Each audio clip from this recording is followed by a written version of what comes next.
My homily for the second Sunday in Ordinary Time, the 14th of January 2024. Look, there is the Lamb of God, says John the Baptist, pointing to Jesus. It's an extraordinary term to use for God, linking him with a gentle, playful creature.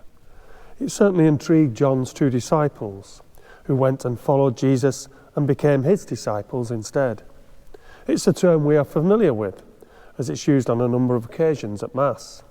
But when John used the term, it was completely new, something never heard before, never dreamed of, a completely new way of seeing God. We can see now a link with the Passover lamb, the lamb that was sacrificed in Egypt and brought freedom to the people of Israel, as Pharaoh let them go and they escaped across the Red Sea with God's help. Later, Jesus was sacrificed on a cross to bring us freedom from the effects of sin. We are still sinners, but Jesus removes its damaging effects by his love and forgiveness. Of course, he encourages us to follow. It was the beginning of a whole new way of seeing God. For he is a God who is gentle, a God who invites us into an intimate relationship with him. He is not a God who seeks to browbeat us or force us or push us into anything, but a God who gently invites us to join him. This new way of seeing God is epitomized in his invitation to John's disciples. Come and see. Jesus wins them over, not with a great display of power, but by simply spending time with them. We're not told what they talked about, but in those few hours they became convinced that Jesus was the Messiah. So the key is to spend time with Jesus.